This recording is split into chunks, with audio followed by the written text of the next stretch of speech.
Aleluia. Pode bater palma para Jesus. Aleluia. Dá para melhorar, é para Jesus. Dá glória também. Toda honra e toda glória ao Senhor Jesus. Irmãos, eu digo para vocês, o que eu quero, não é o que eu queria, o que eu quero é esquecer o que eu passei. O que eu mais quero é que um dia eu não lembre do que aconteceu e aonde eu tive. Eu cheguei até a falar para Deus que eu nunca mais ia contar. Cheguei a passar mal em cima do altar, porque eu revivo tudo de volta. Mas como Deus tocou no coração do missionário, eu sei que vai edificar a sua vida. É forte, é muito forte. Irmãos, e hoje aqui, como nós lemos na Bíblia, que quando nós ouvir a voz de Deus, não é para nós endurecer o nosso coração. Hoje, através desse testemunho, Deus vai falar com alguém aqui. Você está passando luta, o inimigo lutando para tirar você da igreja, tirar você da presença de Deus, afastar você do caminho que está levando ao céu. Mas por causa da incredulidade, muitos, milhares, não conseguiram entrar. Eles acharam que iam entrar na terra prometida, mas o engano do pecado e a incredulidade, eles não puderam entrar por causa dessas duas coisas. Irmãos, dia 7 de agosto de 2001, eu tive um acidente grave, ali na cidade de São José, chegando em São José, ali no sinaleiro do Bradesco. Era 8h30 da manhã, estava indo para Curitiba, eu tive um grave acidente. Até eu dei as fotos lá para o Kleber, não sei se você vai conseguir passar, do carro ali, tudo esmagado. E nesse acidente teve duas pessoas que perderam a vida, a falecida esposa e mais uma irmã que estava comigo. Eu estava na igreja, Deus tinha falado, era um plano de Deus. Porque nem tudo que acontece na nossa vida é o plano de Deus, mas tem coisas que é o plano de Deus. E ali eu perdi a minha esposa e mais uma irmã da igreja. Eu estava dirigindo a igreja, eu estava firme na igreja, trabalhando na obra. E aquilo, irmãos, foi me entristecendo. Porque na luta que o diabo vem, e aí ele começa a fazer nós questionar. E começa, irmãos, a fazer nós ficar com dó de nós mesmos. E eu lembro que eu fiquei mais uns 3 meses dirigindo igreja. E cada dia que eu vim na igreja eu voltava assim pior, o diabo lutando. Como foi acontecer isso? Por que isso? 2 filhos prematuros ainda, muito apegado à mãe. E meus filhos não queriam ir para casa, ficavam esperando a mãe, queriam, vamos esperar a mãe, vamos esperar a mãe. E aquilo foi me entristecendo. E nós temos que tomar cuidado de tomar decisões precipitadas na luta. E ali eu comecei a tomar decisões erradas. E a tua decisão de ontem é o que você é hoje. E a decisão de hoje é o que nós seremos amanhã. E eu lembro que eu cheguei e disse assim: olha, eu não tenho mais condição de dirigir igreja. Assuma tudo aqui, eu não quero mais, eu vou cuidar dos meus filhos, vou cuidar de mim, eu não estou em condição. E eu entreguei tudo e voltei para minha casa. E ainda eu continuava vindo na igreja de vez em quando. E eu fui me entristecendo cada dia mais. E um dia eu tomei uma decisão pior da minha vida. Eu fechei a minha Bíblia de madrugada e joguei a minha Bíblia com tudo em cima do guarda-roupa. E falei: eu nunca mais prego o evangelho. Indignado, revoltado, porque o diabo vai se aproveitando. E ele fala na nossa mente, porque dentro da nossa mente é um campo de guerra. Será que vale a pena eu estar na igreja? Será que vale a pena? Os irmãos me abandonaram, eu queria todo mundo em volta de mim. E eu comecei a ficar aquele crente dodói. E um dia eu disse: não prego mais. E aí quando eu joguei a Bíblia, irmãos, o Espírito Santo saiu da minha vida. Eu senti ele sair. E eu fiquei uma pessoa tão vazia que não tinha mais sentido a minha vida. Eu fiz até propósito, orei, mas ele não voltou. É por isso que diz a Bíblia no livro de Efésios, 4:30. Não entristeça o Espírito Santo que foi dado para vós. Como que entristece? Tomando decisões erradas, entregando o que Deus deu, saindo fora do propósito de Deus. E aí eu não tive mais força. Tentei ir para a igreja, eu entrava um pouquinho, eu saía chorando. E eu falei, eu nunca mais vou para a igreja. Fazia 9 meses e 3 dias do primeiro acidente. Eu tive o segundo acidente. Porque ali, irmão, no primeiro acidente, meu carro moeu. O caminhão bateu, tombou em cima.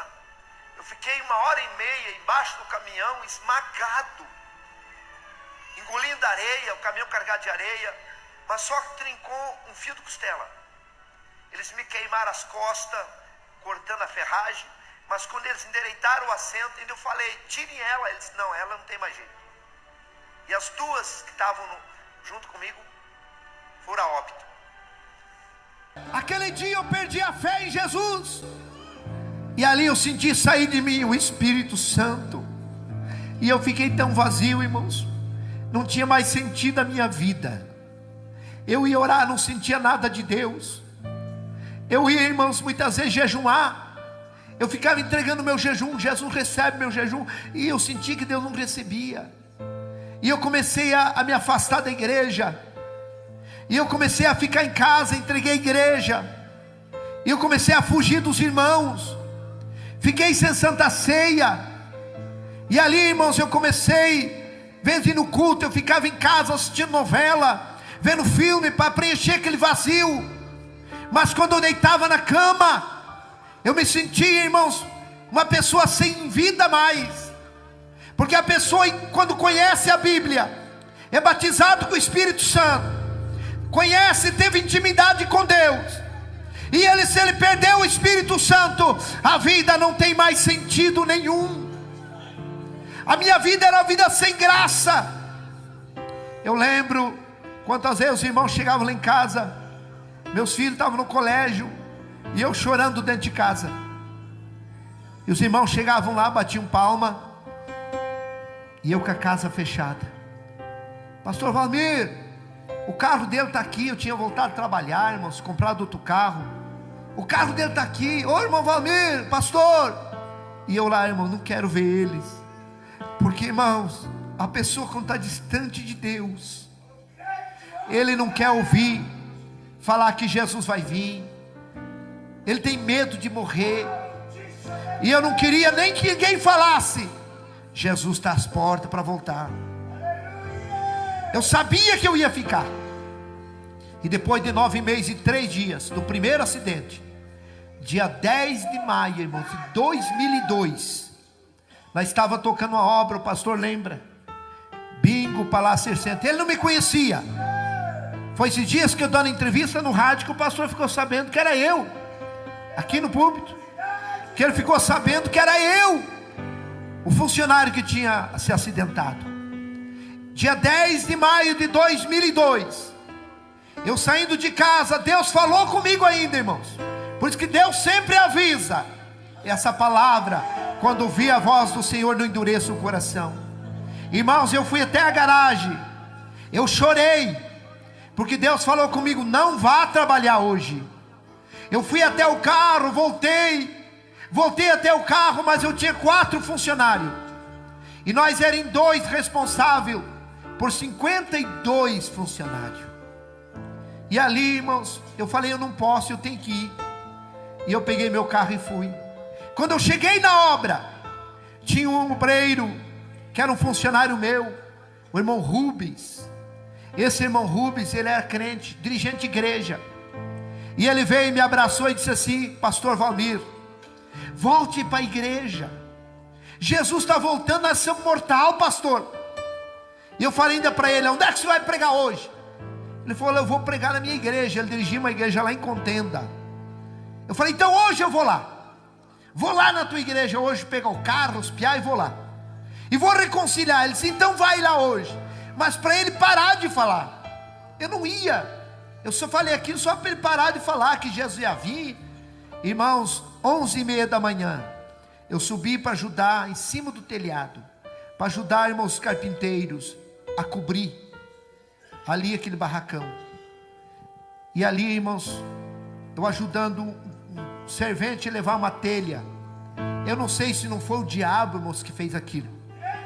Ele numa ponta da telha, eu levando na outra, e deu um vento tão forte, que me desequilibrou. Eu estava sem cinto, não tinha cinto para mim, e aí eu desequilibrei em cima daquela tábua, e eu me obriguei a pisar na telha, essas telhas de 6 milímetros, e quando eu pisei na telha, a telha furou, ela quebrou. Quando afundou minha perna, eu gritei: meu Deus, eu vou morrer e eu estou desviado, porque eu sabia aonde eu ia cair. Ou era ferro de ponta, ou era essas pedras de calçamento paralelepípedo, porque ali era um estacionamento. Nós ia fazendo os barracões, ia tirando as pedras e jogando em cima do concreto. E quando afundou minha perna, eu tentei me agarrar, não foi quebrando, e eu vim 8,70 metros a 9 metros de altura. Eu caí, irmãos, de cabeça em cima daquele monte de pedra. Ainda eu levei as minhas mãos. Esse braço, irmão, é tudo platina. Ele ficou mais curto. Olha o tanto que ele é mais curto. Esse aqui também, irmãos, tem pino e platina. O meu joelho esquerdo, eu não tenho patela, é um pedacinho de ferro e pino. Pela medicina eu não podia andar. Eu mexo com a minha perna assim, estrala pino com pino. E eu caí e bati minha cabeça em cima daquelas pedras. Quebrou todo o meu crânio, irmãos. Deu traumatismo craniano. E ali, quando eu caí no chão, ainda agonizando, eu tentei reconciliar. Já entrei em coma. E quando eu entrei em coma, que apagou tudo, eu comecei a ver uma neblina branca. Eu já estava morto ali. Eu vi uma neblina branca e comecei, falei: meu Deus, o que aconteceu comigo? Aí eu vi, irmãos, a morte vindo. Ela é idêntica a essas lesmas que tem na parede do banheiro, só que ela era do tamanho de um caminhão. Ela vinha voando assim, e eu já deduzi a morte. E eu gritei: morte não, eu não posso morrer, eu estou desviado. E ela veio e me engoliu. Quando ela me engoliu, irmão, eu saí do meu corpo. Eu saí do meu corpo, eu já estava só o espírito. E eu fiquei uns 4, 5 metros de altura. E eu vi o meu corpo caído no chão. Eu vi esse irmão Rubens que falou para mim, me acudindo ali, me socorrendo. E eu disse assim: irmão Rubens, me ajude a voltar para o meu corpo. Eu saí do meu corpo. Vida após a morte é tão normal, tão real como essa aqui, irmãos. A gente vê, é normal, é natural assim, é real igual aqui, ó. Você, irmãos, quando a gente morre, a gente vê o nosso corpo no chão, igual você vê a tua roupa, teu calçado. Eu dizia: meu Deus, eu saí do meu corpo. Olha lá, meu corpo, é ele. Irmão Rubem, eu quero voltar, me ajude. Mas ele não me escutava, porque nós não conseguimos escutar a voz de espírito. Eu tinha saído do meu corpo. Para tudo tem um jeito, mas para a morte não há jeito a não ser Jesus, irmãos. Se Deus não te levar você vivo para o céu no arrebatamento, com certeza você irá ver o teu corpo também. Aleluia.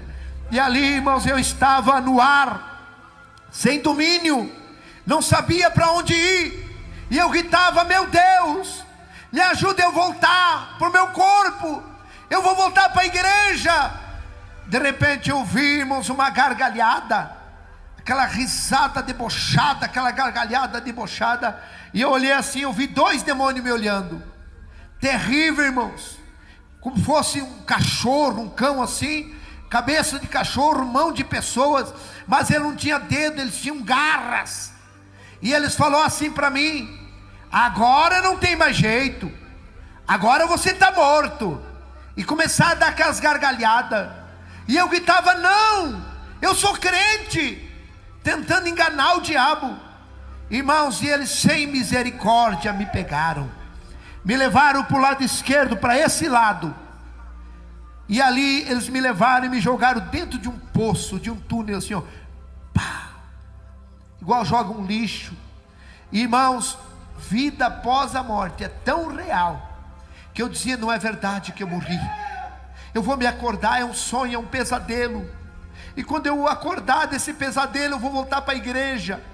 Mas eu abria meu olho, eu via, irmãos, a boca daquele poço, daquele túnel, ficando para cima e eu caindo, e eu gritava, pai, solte uma corda. Eu gritava para os meus filhos, solte uma corda, meus filhos, o pai caiu num buraco, solte uma corda, pelo amor de Deus.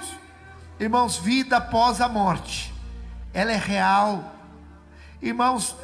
E eu dizia, meu Deus, eu estou indo para o inferno, a minha esposa está no céu porque eu desviei. Irmãos, enquanto nós estamos vivos, nós muitas vezes defendemos nossos erros, nós mesmo, até mesmo escondemos as coisas, negamos. Mas quando a pessoa morre, a gente fala o que está na consciência. E ali eu começava a dizer, falar minhas falhas, porque eu desviei, porque o desviado do evangelho, irmãos, é a partir do momento que ele decide, não vou mais na igreja, não vou mais tomar ceia, não vou mais pregar o evangelho. É a tua decisão de ontem, é o que você é hoje, e a tua decisão de hoje é o que nós seremos amanhã. Que a tua decisão seja servir a Deus, que a tua decisão seja não sair fora dos caminhos do Senhor. E ali, irmãos, eu sem mais nenhuma esperança, porque a coisa mais triste é o desprezo. Se sabe que a coisa mais triste da vida da pessoa é o desprezo.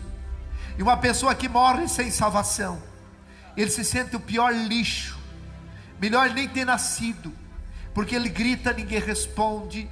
Quantas pessoas que estão lá no abismo, e eles estão gritando, talvez até para o meu nome, para o teu nome, e nós não estamos nem aí. Irmãos, não tem como socorrer uma pessoa que está lá no abismo. E eu caindo, de repente sumiu, foi ficando escuro, e eu fui entrando numa escuridão terrível, e eu gritando, mas não era um poço pequeno, irmãos, era maior que essa igreja, era enorme, e muitas pessoas caíam também gritando comigo, e eu comecei a ouvir gritos aterrorizantes, que vinha lá de baixo, de milhares de pessoas. Não era grito de ai. Eu já ajudei a cuidar pessoas, irmãos, em fase terminal de câncer, e irmãos, só o gemido das pessoas, você não consegue comer, você não consegue ter paz. Quem já ajudou a cuidar pessoas assim? Você sabe o que eu estou falando. Aquele ai, ai, não tem como você nem comer. Mas lá no inferno não é esse grito, é grito de ânsia aterrorizante. E não é de uma pessoa, é milhares gritando água, socorro. Gritos, irmãos, que se as pessoas que estão paradas, que não estão mais servindo a Deus, pessoas que ainda não aceitaram, se escutasse os gritos das pessoas que estão lá vivas no inferno, com certeza todos eles reconciliavam. E eu fui chegando aonde eles estavam, e eu comecei a sentir um calor terrível. Se você queimar um dedo, você protege o dedo, mas se você entrar em corpo inteiro no fogo, não tem aonde se proteger. E eu entrei, irmãos, dentro daquele fogo terrível. Eu cheguei aonde estavam aquelas pessoas, e quando eu cheguei aonde eles estavam, eu comecei a gritar que nem eles, gritos aterrorizantes. E eu dizia, eu estou no inferno, e daqui nunca mais eu vou sair. E eu gritava por água, socorro, me ajude. Irmãos, tem horas, momentos assim, eu não sei quantas horas eu fiquei no inferno. Lá a pessoa sente sede, sente dor. Se tirar uma pessoa lá do inferno e acalmar a dor dele, e perguntar, onde é que você morava? Eu morava na rua tal, telefone tal, ele sabe tudo. Ele vai com a sua consciência junto, ele está sabendo de tudo. Irmãos, eu estava lá, no meio daquele fogo, gritando. E tem momentos que aqueles demônios, eles dão gritos aterrorizantes, irmãos. No inferno, o inferno é um salão embaixo da terra. Tem como fosse uma botija, um túnel que desce, e embaixo da terra aquele enorme salão. E lá está cheio de pessoas, homens, mulheres, jovens, gritos. E irmãos, tem horas assim que aqueles demônios dão um grito aterrorizante, e começa como um redemoinho, e o fogo acende mais, e começa aqueles gritos de fogo, irmão, como aquele redemoinho faz um grito terrível. O vento começa a e começa grito, aquele povo desesperado gritando, e aumenta a caloria, que não tem suporte, não tem como suportar, e aqueles demônios torturando as pessoas lá. Irmãos, tem coisas que eu não conto, o que aquelas pessoas estão passando lá. Foi uma luta tão grande, irmãos, para mim conseguir contar esse testemunho. A primeira pessoa que eu consegui contar, irmãos, foi meu cabeleireiro, Josemar Piascoski, lá do Tranto São Marcos. Um dia estava chovendo, fui cortar meu cabelo, e foi Deus. E ele começou: pastor, mas você não morreu? E ele começou assim, parecia que ele sabia. E eu comecei a contar para ele. Eu falei: você não conta para ninguém? Não, não conto. Eu falei: porque eu tenho medo de contar. Eu não gosto de contar, eu tenho medo. Porque o meu maior medo, irmãos, é eu voltar para lá. Hoje eu faço a obra de Deus. Eu tenho dificuldade para dirigir. Eu tenho dificuldade de dobrar os joelhos. E eu fico horas de joelho orando e pedindo para Deus me livrar minha família, livrar você.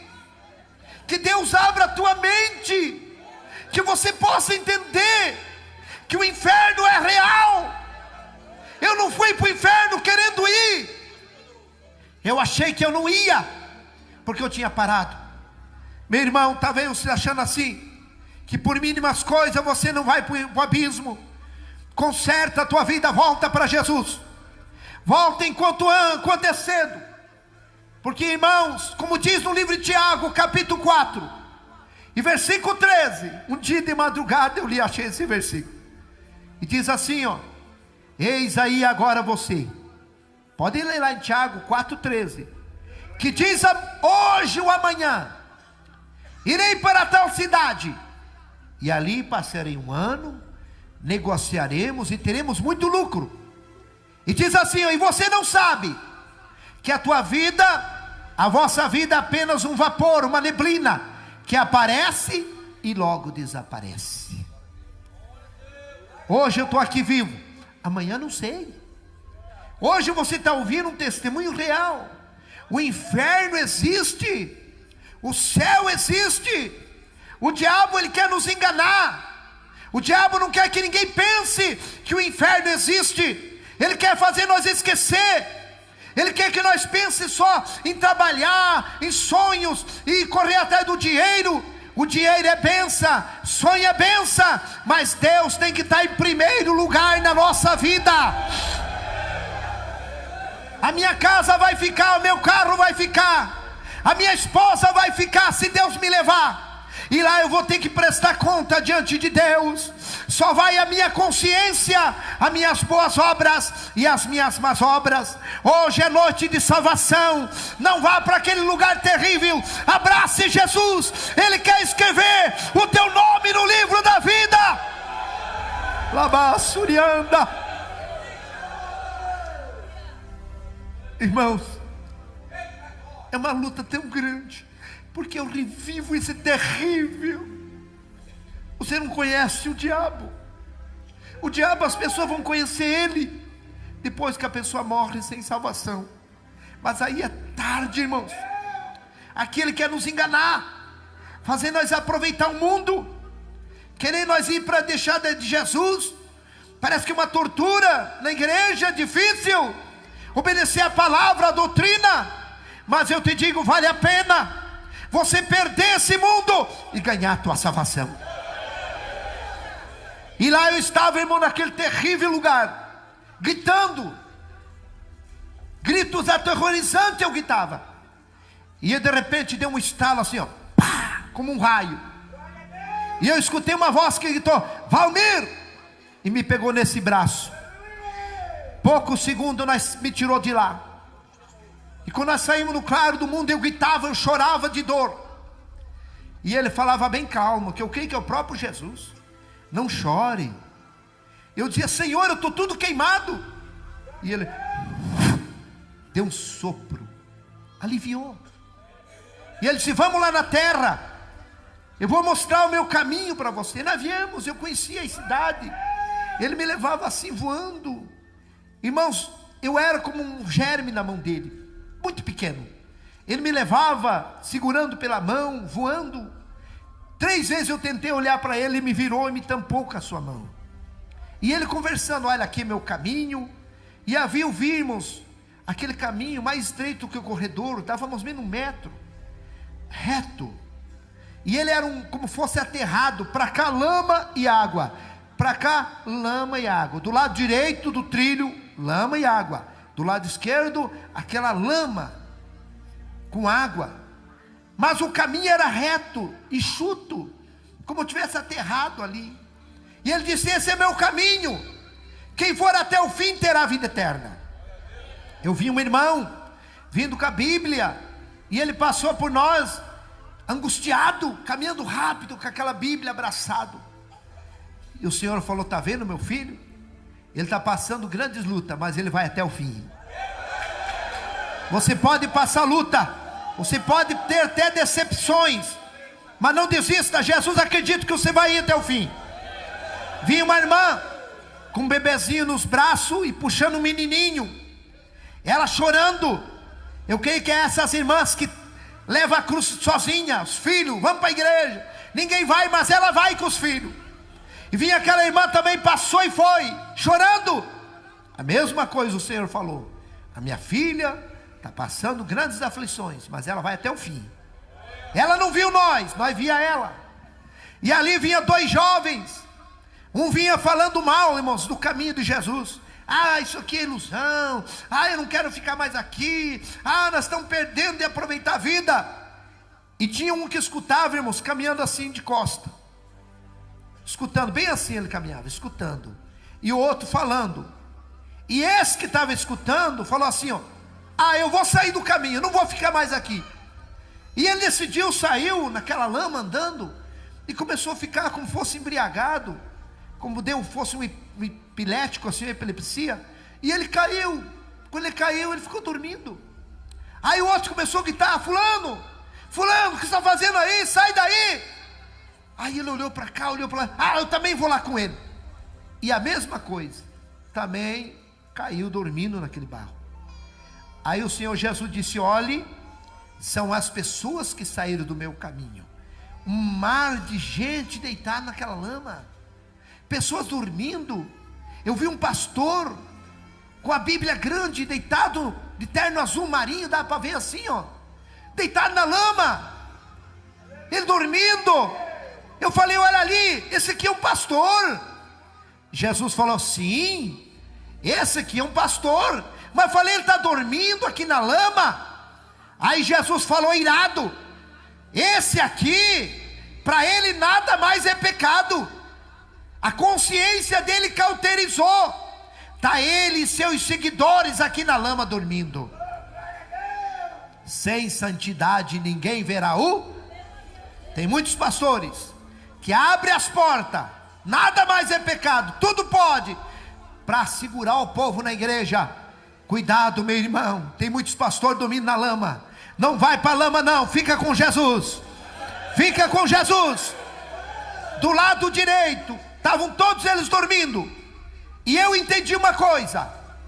E do lado esquerdo estavam eles conscientes, acordados, mas na lama. Existem 2 tipos de pessoas na igreja, irmão: fracassado, desviado. Tem um que sai da igreja e fica bom para ele, e tem outro que ele quer voltar e não consegue. Do lado esquerdo tinha um moço, assim de 4 pés, como diz, com as mãos pichadas para frente, naquela lama. E ele gritava: eu quero voltar, 50 centímetros. para voltarmos do caminho. E ele dizia: eu quero voltar, mas não tinha força, as mãos travadas. Aí Jesus falou: esse aqui quer voltar, mas ele não quer se desprender. Quantas pessoas querem voltar para os caminhos, mas não quer se desprender do mundo? Quer voltar, grita, tem vontade, mas não quer se desprender. Se desprenda, meu irmão, aleluia. Ele fazia força com as pernas, mas as mãos segurava. Que nada segure você de voltar para Jesus hoje, decidido. Tinha mais à frente um casal. Posso contar, irmão? Tem parte que é pesado. Posso contar? Quem concorda? Tem coisas, irmãos, que eu não posso nem contar, mas eu vou contar aqui. Tinha um casal na frente assim, irmãos, um rapaz e uma moça. Estavam seminus, só de roupa íntimas, como tivesse aquele namoro escandaloso. E eles pura ferida. Irmãos, Deus vê as pessoas tão de perto. Eu estava 2 metros longe deles, nós olhando eles assim, ó. Eu fiquei com vergonha do que eles estavam fazendo. E ali ela abraçou ele bem forte, beijando ele, e começou a cravar os dedos nas costas dele numa ferida. E ele empurrou ela assim, e ela tirou um pedaço de carne dele. E ele falou: vamos parar, eu não quero mais, chega. E ela fingindo de chorar, dizia: eu não vivo sem você, eu amo você. E ela reconquistou ele, abraçou ele assim, deu um sorriso, e começou a comer aquela carne dele. Eu falei: meu Deus, olha o que essa moça está fazendo. Jesus falou: essa aqui não é a mulher dele, eles estão em adultério. Chama, irmãos, aquelas feridas é a chaga do adultério. Quem entendeu, diga amém. Eu vou contar, como diz, pular um pedaço do meu testemunho, vou abreviar. Jesus me pôs de volta no caminho e disse assim: vai, filho. Eu comecei a chorar e dizer: não me solte, não, eu não quero voltar para aquele lugar. Aí Jesus me pegou pelos 2 braços e firmou e falou assim: ó, firma tuas pernas. Aí eu tive força. Ele estendeu o braço e eu comecei a andar, acompanhando o braço dele, chorando. Eu desse tamanhinho, acompanhando aquele braço grande, aquele guarda-pó branco, aquela manga comprida. E eu tenho certeza, irmãos, que até hoje, se eu estou em pé andando, porque é a mão de Deus que tem me segurado. Quando eu vi, estava dentro da UTI, olhando onde estava meu corpo, e eu vi meu corpo, e eu, como uma sombra, voltei para o meu corpo. Mas, irmãos, quando eu voltei, irmãos, o dia que eles vêm tirar os aparelhos e me sepultar, doutor Marcos, se ele for vivo, que Deus abençoe ele, pegou uma seringa e começou a furar meu pé. E eu mexi o pé. Ele disse: não, o rapaz está sentindo dor, ele não está morto não, ele está consciente. Foi o dia que voltei para o meu corpo. Irmãos, no outro dia eu saí de coma.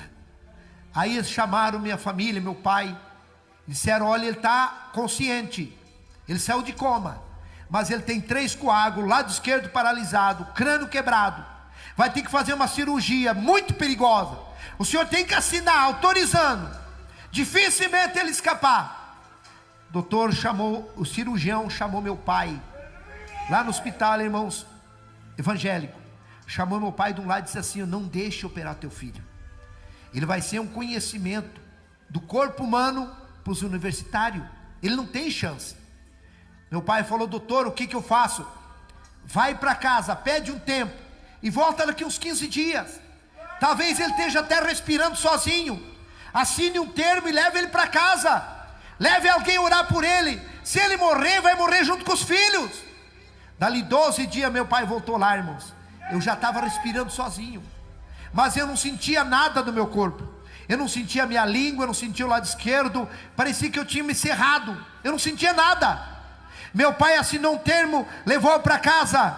No 5º dia, irmãos, que eu estava em casa, morrendo novamente, eles batiam no liquidificador, ali o alimento, abria minha boca com um cabo de colher, engole, pai, engole. Eu não conseguia, eu não sentia comida na minha boca.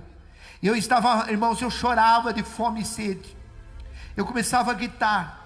Eles iam lá, irmãos, diziam: pai, o senhor está com fome? Fique quieto. Eu continuava gritando: pai, o senhor quer ir no banheiro? Fique quieto, pare de gritar. Eu continuava gritando. O senhor está com dor?